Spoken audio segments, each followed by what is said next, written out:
IAS ಅಧಿಕಾರಿ DK Ravi ನಿಗೂಢ ಸಾವಿನ ಪ್ರಕರಣವನ್ನು ಸಿಬಿಐಗೆ ತಡವಾಗಿ ನೀಡಿದ್ದನ್ನು ಮಾಜಿ ಸಿಎಂ ಧರಂ ಸಿಂಗ್ ಸಮರ್ಥಿಸಿಕೊಂಡಿದ್ದಾರೆ. ಹೈದರಾಬಾದ್ನಲ್ಲಿ ಮಾತನಾಡಿದ ಅವರು, ರಾಜ್ಯದ ಪೊಲೀಸರ ಮೇಲೆ ನಮಗೆ ಅಪಾರ ನಂಬಿಕೆ ಇದೆ. ಅವರು ಇಂತಹ ಪ್ರಕರಣಗಳನ್ನು ಭೇದಿಸುವಲ್ಲಿ ಸಾಮರ್ಥ್ಯ ಹೊಂದಿದ್ದಾರೆ.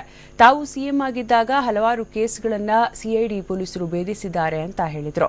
ಪ್ರತಿಪಕ್ಷಗಳು ವಿನಾಕಾರಣ ಸಾವಿನ ಮನೆಯಲ್ಲಿ ರಾಜಕಾರಣ ಮಾಡ್ತಿವೆ ಅಂತ ಧರಂ ಸಿಂಗ್ ವಿಪಕ್ಷಗಳ ವಿರುದ್ಧ ವಾಗ್ದಾಳಿ ನಡೆಸಿದರು.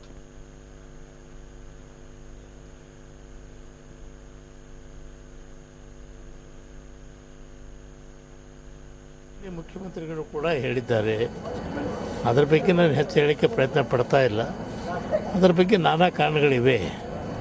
ಆದರೆ ಒಂದು ಮಾತು ಏನಂತಂದರೆ, ಯಾವ JDS ಯಾವ BJP ಈಗ ಯಡಿಯೂರಪ್ಪನ ಕೇಸ್ ನಾವು 5 ವರ್ಷನ ಹೇಳಿದೆವು, ಮೈನಿಂಗ್ಗೆ ಕೊಡ್ರಿ ಅಂತ ಹೇಳಿ ಕೊಟ್ರ, CBI ವಹಿಸ್ಕೊಟ್ರ ಅವರು. ಇದೇ ಏನಪ್ಪ ಅಂದರೆ ಇವರು ನಮ್ಮ ದೇವೇಗೌಡರು CBI ಅಂದರೆ ಚೋರ್ ಬಚಾವ್, ಕಾಂಗ್ರೆಸ್ ಬಚಾವ್ ಸಂಸ್ಥೆ ಅಂತ ಹೇಳ್ದ ಇವತ್ತು ಹೇಳ್ತಾ ಇದ್ದೀನಿ. ನಮಗೆಲ್ಲ ಗುರ್ತಿದೆ, ನೀವು ಉತ್ತರ ಕೊಟ್ಟಿದ್ದೇವೆ, ರಾಜಕೀಯವಾಗಿ ಅದು ಉತ್ತರ ಕೊಡ್ತೇವೆ.